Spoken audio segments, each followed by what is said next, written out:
Hey everybody, Cendrell from Thread and Crown Cosplay here, and in this video I'm going to be showing you how I made League of Legends inspired Gwen bows. If you are interested in making your own pair, I have a pattern on Etsy that you can find in the Thread and Crown shop. So without further ado, let's get started. Here are the materials that you will need. A third yard of your chosen base fabric, a 1/16th of a yard of your chosen accent fabric, a spool of thread that matches your base fabric, 2 hair clips, 1 sheet of thin craft foam, though if you are going to add extra stability to the bows themselves, boost it up to 3 sheets, 1 sheet of thick craft foam, a bottle of gold metallic acrylic paint, I'm using Folk Arts 4696 CA 14 karat gold, and a bottle of black metallic acrylic paint, I'm using Folk Arts 661 sequin black.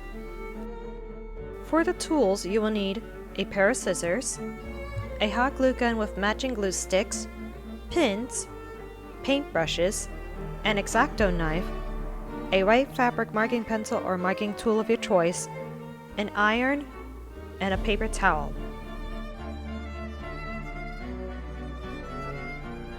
The first step if you bought the template is to print it out at full size and cut out the pattern pieces. For the bow base, the bow tail, and the bow accents, cut along the dashed lines.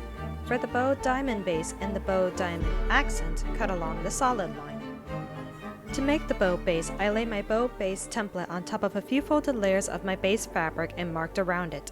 After removing the template, I pinned the fabric layers together and carefully cut around the entire perimeter. I repeated this step until I had 8 panels in total. With 4 of the 8 panel pieces, I folded them in half long way and pinned them in place before carefully cutting down the center until I had 8 half sections and 4 whole sections, and set all of those aside. For the bow accent pieces, I lay my fabric of choice for that flat before laying my template on top of it, marking it out 4 times, and carefully cutting them out. Once all of my bow base panels and my bow accent pieces are completely cut out, I pin one edge of the bow accent to one edge of the half bow base with the right sides facing each other and sew them together with a straight stitch. I repeated this step until all of the half pieces and accents were sewn together and I had 8 bow panels in total. To get the final shape of the bows, I pinned a whole bow base and a bow base with the accent panel together with the right sides facing each other and sewed almost around the entire edge before flipping them right side out and repeating this step 3 more times in order to get 4 bow pockets. This is optional, but if you want your bows to have some stability, remove the dashed portion of the bow base template to get the template you need for the bow stabilizers and mark it out on 2 thin sheets of craft foam before cutting them out. You remember the open end of the bow that we used to flip them right side around? Carefully stuff the foam stabilizer into the bow pocket, making sure that the edges of the foam meet with the seam of the bow pocket. This may take a little time and effort, but once you got them in place, use your iron to flatten the bow pocket and foam stabilizer before pinning around the entire perimeter and sewing them down with a straight stitch. For those who do not want to go through the steps above and want to keep the fabric naturally shaped, skip the steps that involve the foam and just iron and sew the edges flat. After removing the pins and having all 4 of the bow pockets complete, I folded them in half with the accent side facing out, pinned them in place, and carefully sewed together. Once I had the 4 flat bows in shape, I overlapped 2 of them at an angle and carefully sewed them together. Note that if you did add the foam stabilizers, it may take a little time, and I highly recommend hand sewing this step with a strong needle and thread. My sewing machine did not like me during this part, and I ended up hand sewing the second set together. And this is what the bow looks like so far.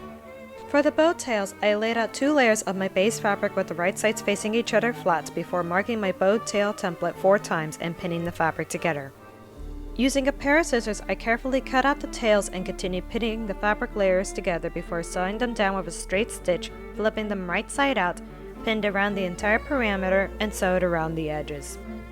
Once the bow tails were complete, I pinned them onto the bottom of my bows and hand sewed them together. There was the option of the sewing machine, but after breaking a needle and recalling how difficult it was to sew through a lot of layers of foam and fabric, I dashed the thought. Now for the diamonds. On your thick sheet of craft foam, mark out the diamond base template twice and your diamond base accent 2 times before cutting them out with an X-Acto knife and gluing them together with some hot glue. Using Folk Arts 661 Secret Black Metallic Acrylic Paint, I coated the diamonds 2 times, making sure to wait for each coat to dry before using Folk Arts 4696 CA 14 karat gold acrylic paint and layering 2 to 3 coats. For some added definition, I went back in with my black acrylic paint and applied it lightly around the interior of the diamond. If there was too much paint, I dabbed it away with my paper towel and continued testing until I got the results that I wanted. I also made 2 diamond-based backings out of thin craft foam and painted them black a few times. With everything finally coming together, I carefully glued the diamonds where the bow tails and the bows met before flipping them over and gluing the back diamond on the opposite side. The final step that I did was that I glued the hair clips on the back diamond, making sure that the open end of the clip faced the bow tails. Thank you guys so much for watching, and if you want to see more content like this, be sure to like, subscribe, and hit the bell notification button, and I'll see you in the next video. Bye!